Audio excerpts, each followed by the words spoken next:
Hey everyone, it's Adam again, and we're going to continue on with another lecture in Epi and Biostats. Today we're going to cover the rest of statistics. Everything else we haven't covered yet is going to fit into this one short lecture. Now we're just going to talk about stuff that we think is going to be pretty relevant to our uses in reviewing medical literature. And the objectives. And so the first thing we want to talk about is going to be this analysis of variance, otherwise known as ANOVA. That's how it's typically abbreviated.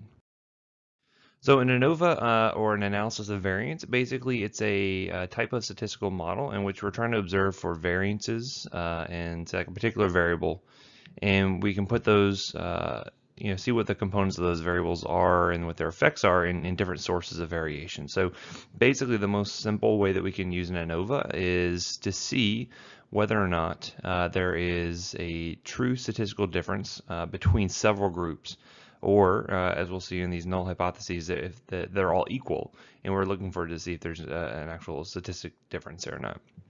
And so basically what this means is kind of like an unpaired t-test, where unpaired t-tests are limited to two groups that they're comparing. This will allow for three or more groups to be compared at this point.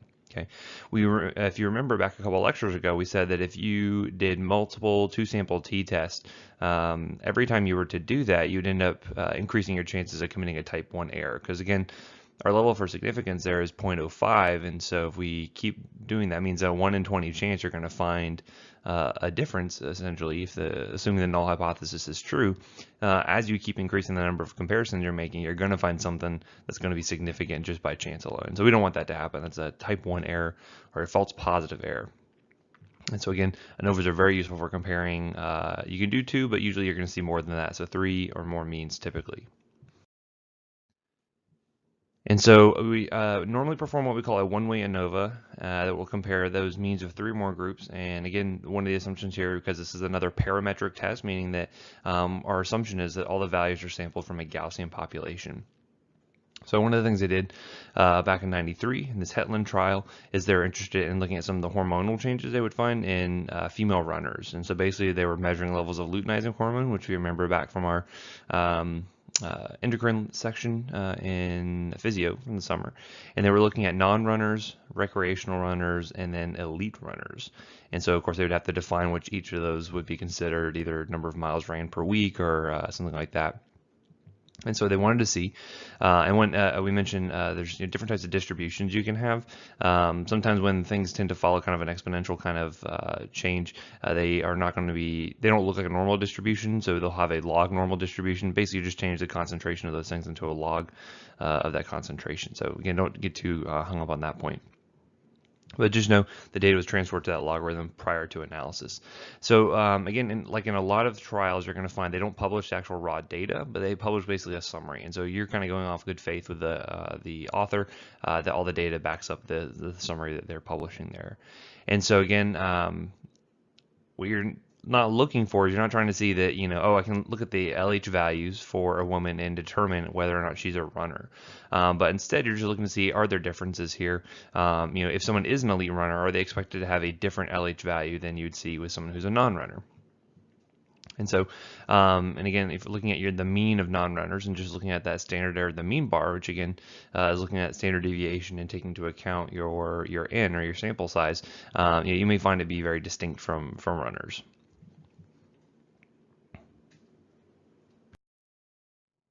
Okay, so we are looking at now the summary of the data from that trial. Basically, they have their the information listed out here in tabular form. So again, non-runners, recreational runners, and elite runners. Into the log of their LH concentrations. This is the average in each of those groups. Here's the standard deviation, and then we see the standard error of the mean here. And then also Rn, or the number of people that were observed in each of these groups. And again, these need to be independent of one another. You don't want to have any sisters being observed, or people being compared as between a time when they were a non-runner versus a time they were elite runners. These are all independent. Notice here the sample size is smaller for the elite runner, and what do you notice here about the standard error of the mean? And again, looking at the standard deviation between non-runners and elite runners, it's actually pretty similar. So non-runners and elite runners in this case have similar variability about their mean, but noticing that you have a smaller sample size here in the elite runners, your standard error of the mean tends to be larger in this case, right? Because we saw that when you have their standard error mean being computed, it's that standard deviation divided by that square root of your n, and so a larger denominator is going to cause that to go down. You have less variability, comparing that mean back to the population, right? And so you can see here in graphical form, the mean plus or minus the standard deviation. So you can see here that recreational owners tend to have the larger standard deviation or the variability about that mean. And again, we can't look at overlap here with these bars to determine significance at this point because we're only looking at standard deviation. You really need to look at our confidence intervals when we get to that. And here's standard of the mean. Again, these bars are much shorter because they're taking into account what the actual sample size is. So what's wrong when we use several t-tests to do this? So we could do several unpaired t-tests that would require comparisons between non-runners, recreational runners and elite runners, and then non-runners versus elite runners. But we run into that multiple comparisons problem. So again, as we compare more and more groups, we are going to find a significant result just by chance alone, assuming that the null hypothesis is true and that LH levels do not change between any of these groups, depending on your running status. So again, you're going to find that with 3 or more comparisons, that chance is going to be higher than 5%, and so that's going to be considered kind of bad statistics, bad way to run a trial, and so we don't want to do that. And so the ANOVA is going to be our way of getting around that, because you can basically look at all 3 groups at one time and saying that is there a difference between one of these groups, and it won't tell you which group is different, but it will say whether or not all the groups are equal or not. So again, looking at a p-value from a one-way ANOVA, when you did a one-way ANOVA that compared all the groups at once, you found that you had a p-value of 0.0039. So again, this is less than 0.05, so we would consider this significant. Basically, we said that our null hypothesis in this group is that the LH concentration amongst all 3 populations would be the same, so that it doesn't matter if you're a recreational runner or elite runner, your LH levels should not be different, or any difference is just going to be due to chance alone.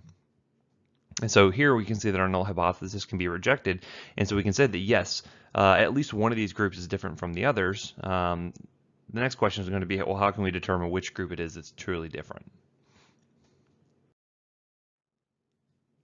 So again, we're still basing on the same assumptions as the unpaired t-test, but the samples get randomly selected, or at least they should be representative of the population. We're going to see that each of those samples were observed independently, right? So again, these are similar to like an unpaired t-test. We're using independent samples, and the data is going to be sampled from populations that should be a Gaussian distribution. So of course, that's something you can always run normalcy tests for prior to see if that's a good assumption or not. And you should have pretty close standard deviations of all the populations. You don't want to have one that has really wide-ranging standard deviations that can kind of skew your data one way or the other. So we saw on that previous table that the standard deviations were pretty close within reason.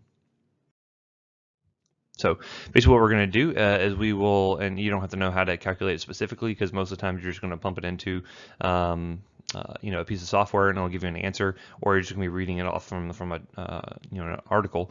Basically what they're doing is determining the sum of squares by fitting alternative models. So basically what we can see is by comparing 3 or more means with the one-way ANOVA, it can be viewed as kind of comparing the fit of the data to 2 models, one of which being the null hypothesis that all populations share the same mean, that any difference is due to random sampling, and then our alternative hypothesis is going to be that all populations do not share the same means, or there is some difference amongst the groups.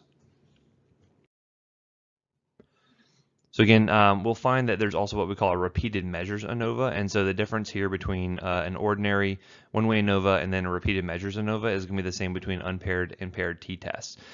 So again, with a repeated measures test, you could use something like as in a before or after kind of scenario, or if you're going to be measuring like something like twins or something like that.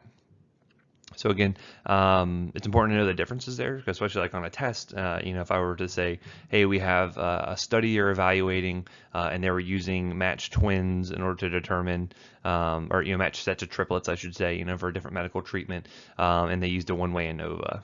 Would that be appropriate or not? And you would say, no, that wouldn't be appropriate because we are having matched sets coming in. We should have used a repeated measures ANOVA. So there's also a two-way ANOVA and beyond, so there's lots of other forms that are out there besides just the one-way, which we're going to be mainly using. And again, if we were to see that our subjects were categorized, in this case, they're only categorized in one way, so basically how much exercise they did or how much running they were doing. You could also have looked at this in a different way, so you could have looked at age groups as well, and that way the data could be analyzed by a two-way ANOVA. So now you're factoring in not only their luteinizing hormone, or I'm sorry, their running status, but also their age. So with a two-way ANOVA, basically what we can see is that you end up testing 3 null hypotheses and actually spits out 3 p-values for you. The first thing we're going to look at is going to be the interaction, and so basically they want to make sure, or the null hypothesis would be that there's no interaction between the two factors that we're looking at. So in here, any differences in LH caused by exercise is the same amongst all age groups. So, you know, saying that older elite runners are going to have different levels and say younger elite runners, like you don't really see any differences in there based on age groups.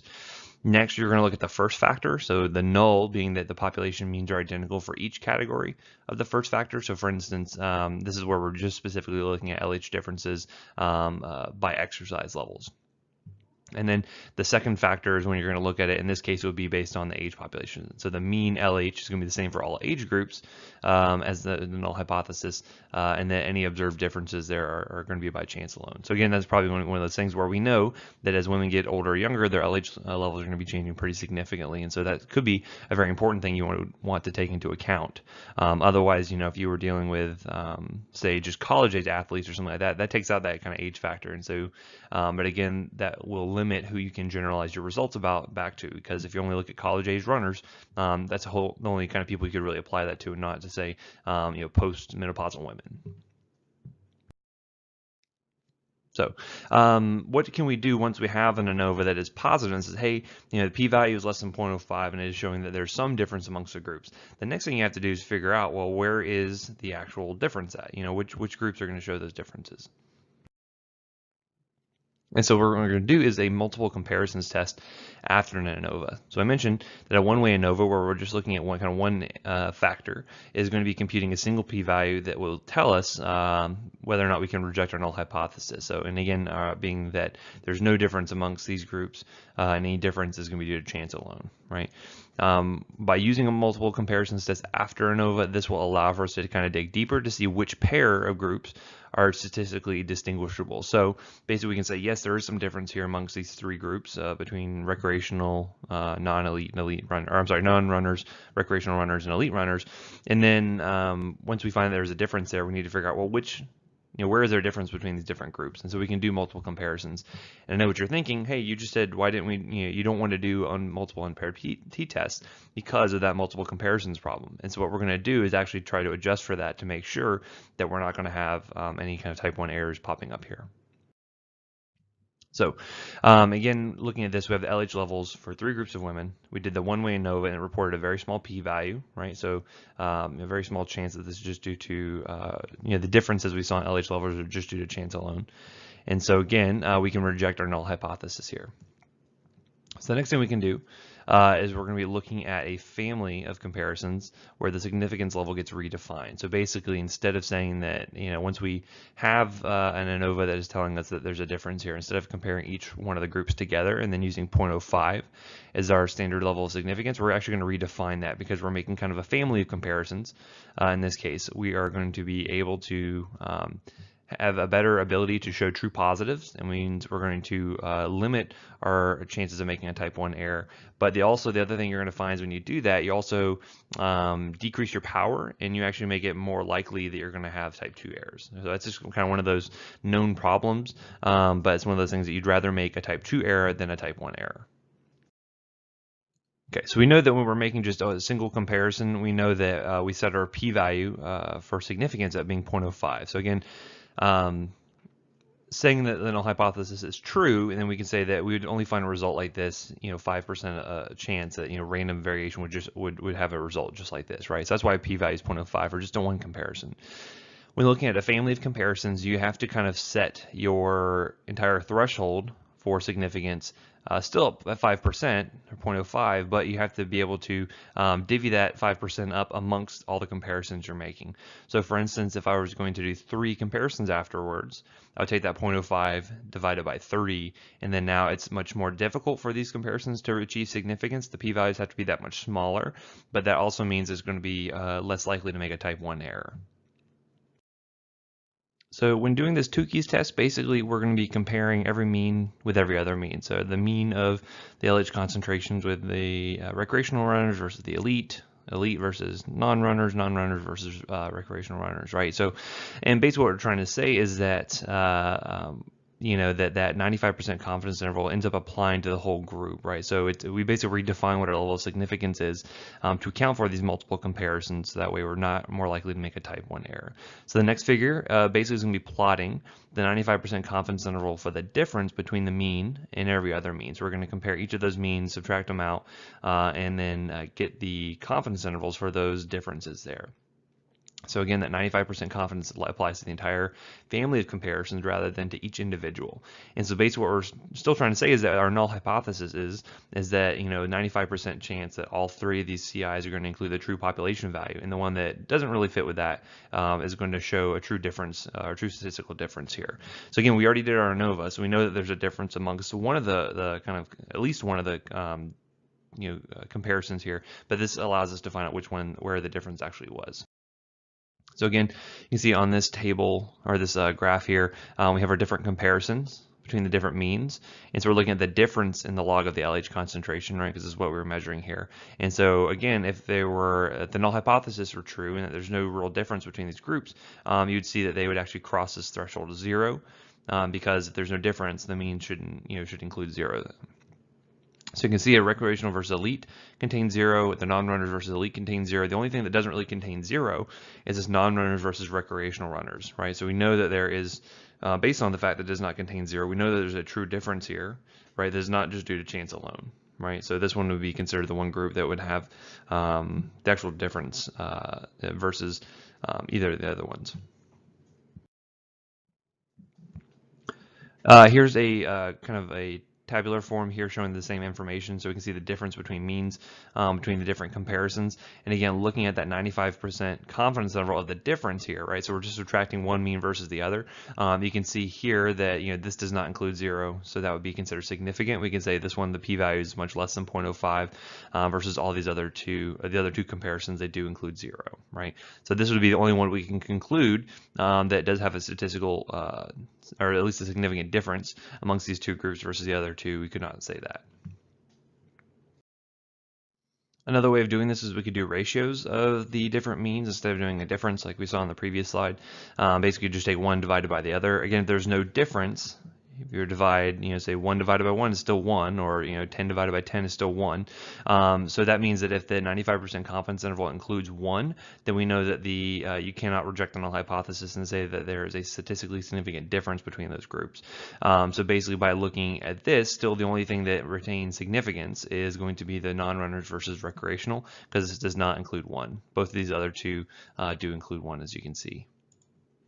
From 0.94 to 1.86, 0.68 to 1.35, all of those, 2 of those include 1 in those cases.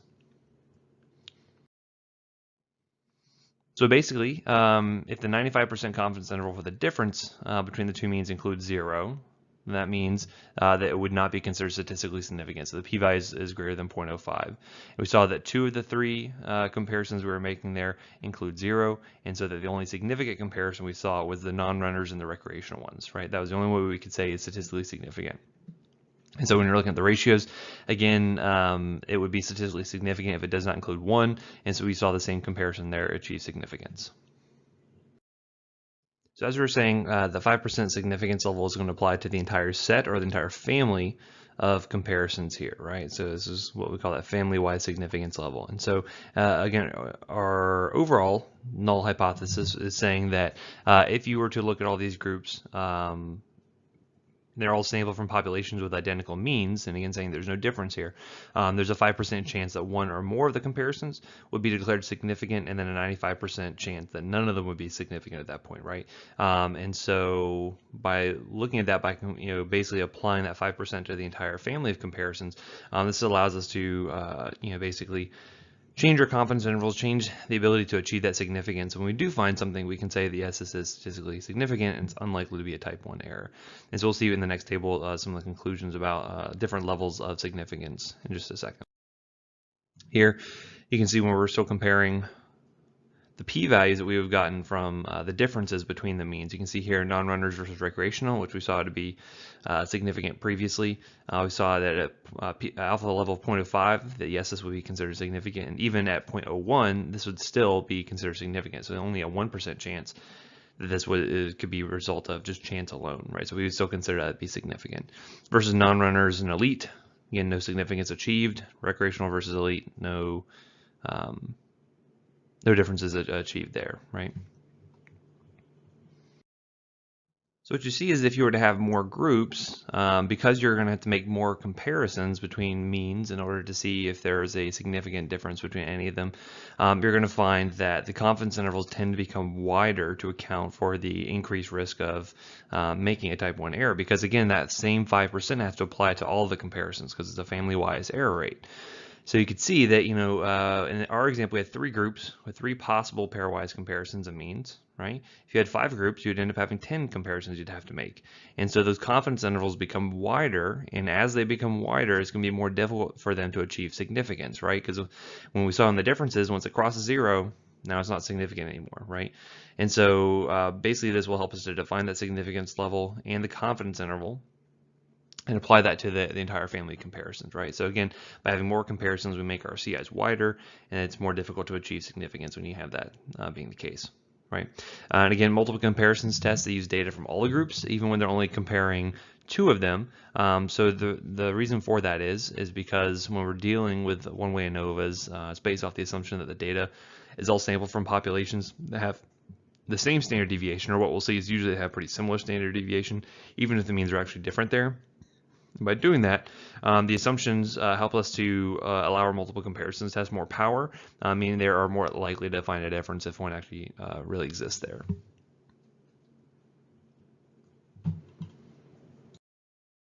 So just to illustrate the relationship between the number of groups you have and the number of comparisons, you can see here as the groups increase, the number of comparisons you have to make is going to rise very, very quickly.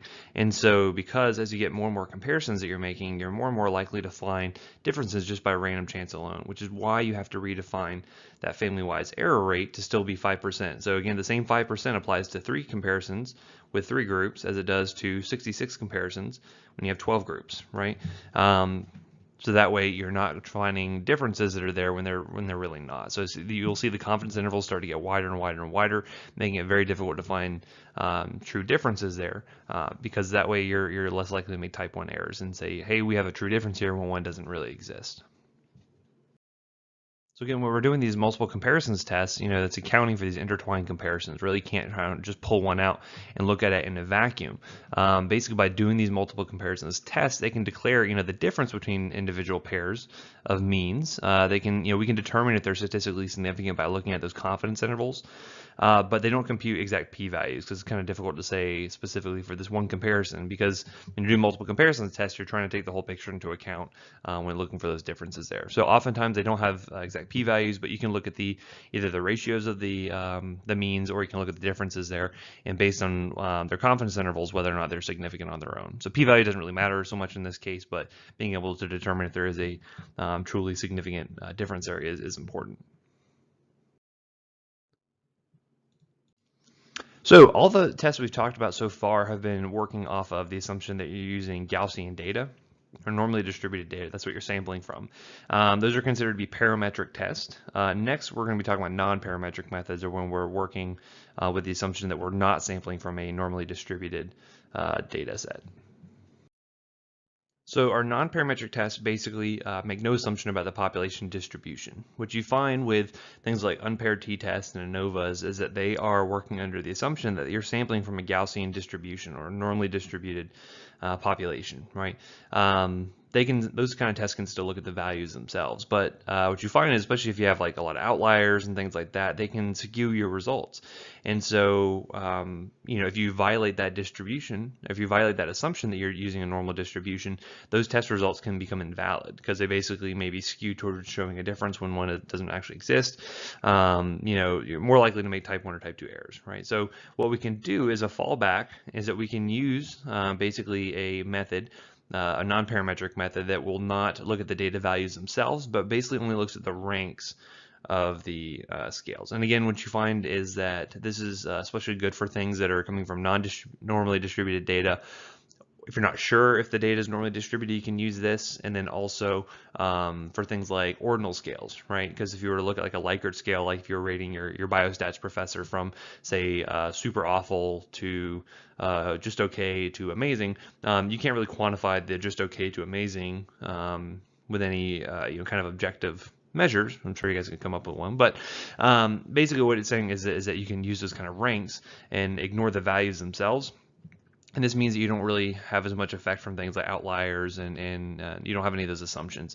So what you find for non-parametric tests is that it's more difficult to achieve significance overall, but when you do really achieve significance there, then you can feel pretty sure that it's not a type 1 error. So that's kind of one of the benefits, and you'll see this in some cases where the researchers don't necessarily go to the efforts to show that their data is not normally distributed. Instead, they just go ahead and use non-parametric tests, and that way you can be assured that when you do find significant results, hey, these are probably actually there.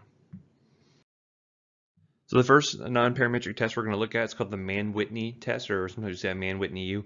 Basically, this is looking at two unpaired groups. You can think about this as the non-parametric cousin to the t-test.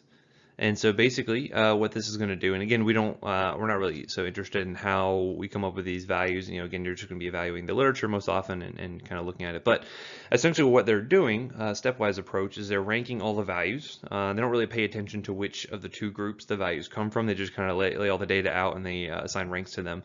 And so again, we can look at this with our rat and our bladder data, with the response to norepinephrine and causing relaxation. Basically, you sum the ranks in each group, you calculate the mean rank for each group, and then you compare those two together. And so again, the null hypothesis here being that there's no difference between the two groups, and that you would find these kind of differences or these results just by chance alone 5% of the time. Basically, if you were to pull out and look at this p-value, you can see it would be 0.0061. So again, a 0.6% chance that you would find results this different between one another just due to chance alone. So again, it becomes more difficult to achieve significance with these tests. They tend to be considered what we call more robust, meaning that if you do truly find significant differences, that they're probably actually true, and that you can be more confident in the results and that you're not making a type 1 error. The flip side of this is you tend to be more likely to make a type 2 error, but again, as we said before, you typically want to err on the side of making more type 2 errors than type 1 errors. But the other nice thing about this is that we don't have to worry about assumptions of whether or not the data is normally distributed because the test is designed to account for that. So to show you how the data would be set up, basically when you're ranking the data, you take all the values, and again, independent of which group that it's coming from, and basically you would assign the smallest value with a rank of 1. The largest value in this case, since we have like 17 different measurements, would be considered 17. You end up having two values that tie for 4 and 5, so basically just assign them both a rank of 4.5, kind of split the difference there. So you can see here on the right side graph, you can see how they actually plot the ranks together, so you can see how these, again, the smallest value would have a value of 1, the highest up here would have a value of 17. So the ranks, basically then you'd sum all of these up together into each individual group and then find the mean difference between those two. Make that comparison, then you get a p-value. So if the Mann-Whitney-U test is the non-parametric cousin of the unpaired t-test, you'll find the Wilcoxon matched pairs signed rank test is going to be the non-parametric cousin to the paired t-test. And so essentially you can do this for like a before and after kind of thing. You can do this for like matched pairs that go into a sample, things like that. And so you calculate basically the difference between each matched pair, and you end up keeping track of the sign. So for instance, if we were looking at like that plant example again, cross-fertilization versus self-fertilization, I believe that was the example, you look at the differences before and after, and basically you can see that, decreases are, would be a negative value to get. If you have an increase, it would be a positive value, and then you would rank the absolute value of the differences. At that point, you ignore the sign, and then you're going to add up all the ranks of all the positive differences and all the negative differences, compute the difference between the two sums, and then you get a p-value put out, right? Again, we're assuming that the pairs are randomly sampled and that they're independent. So again, one matched pair does not influence another matched pair. But again, no assumption in a Gaussian distribution. And so for testing purposes, I'm not going to ask you specifically what are the steps for performing a Wilcoxon matched pairs signed rank test, but what I will ask is, when would it be appropriate to use this type of test?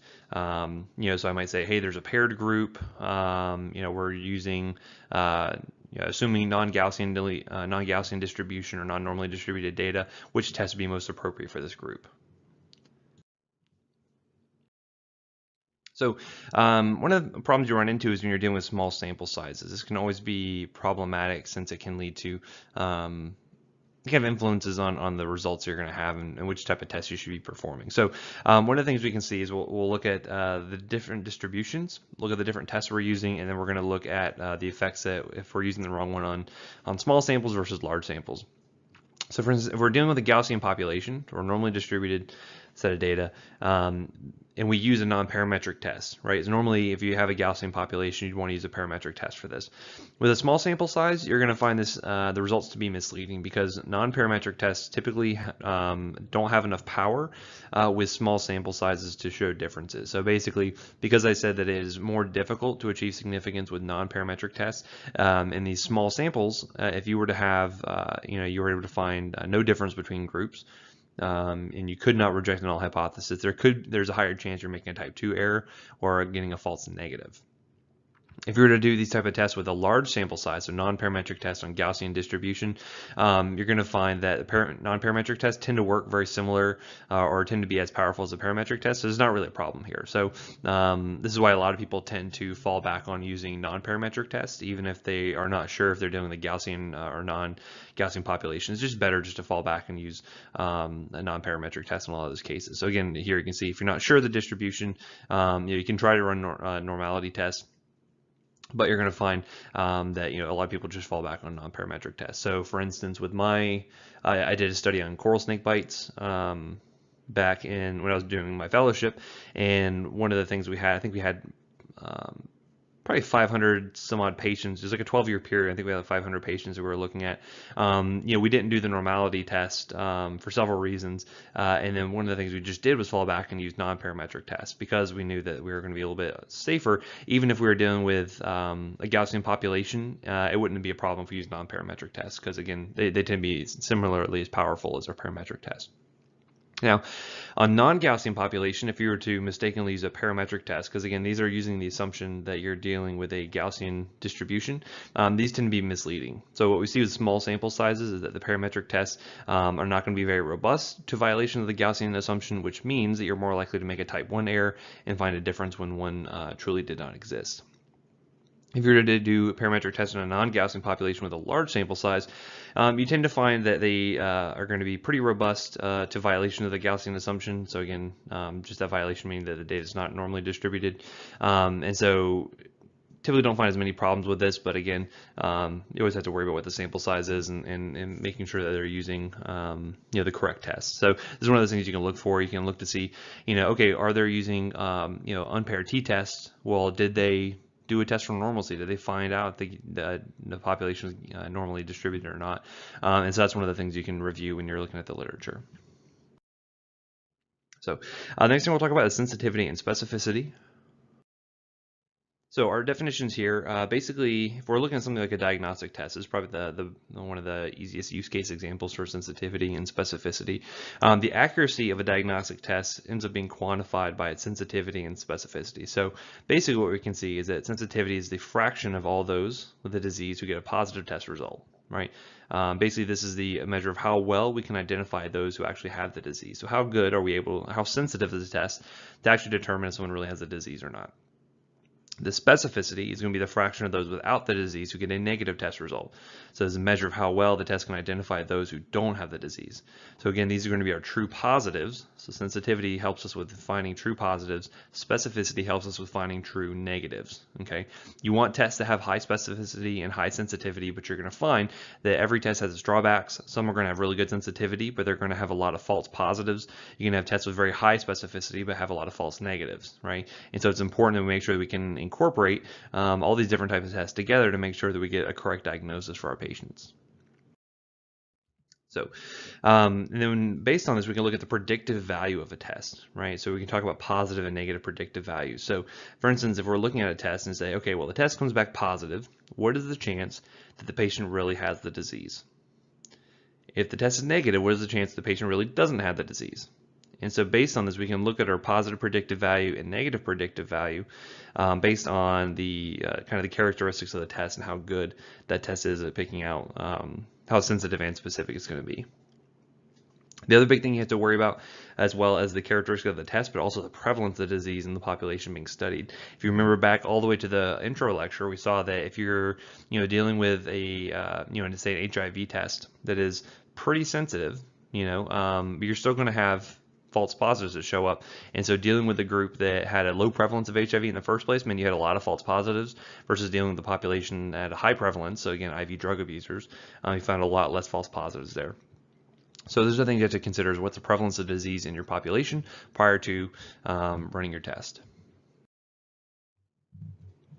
So again, what we can do when we're looking at the predictive values of a test, you can see here for these patients we know disease is either absent or present.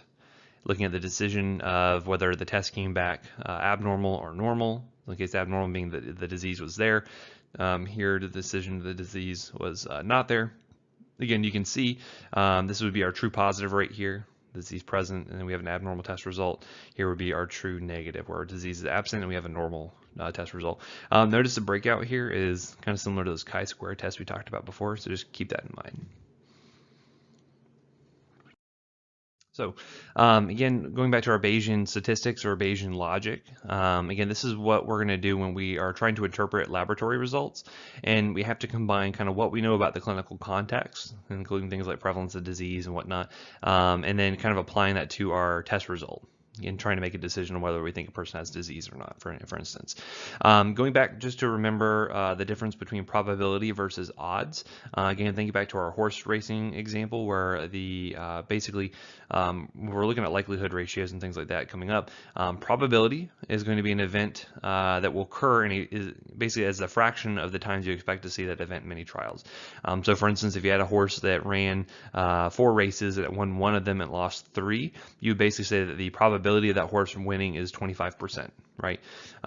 Normally you're going to find this ranges anywhere between 0 to 1 because it's going to be a fraction.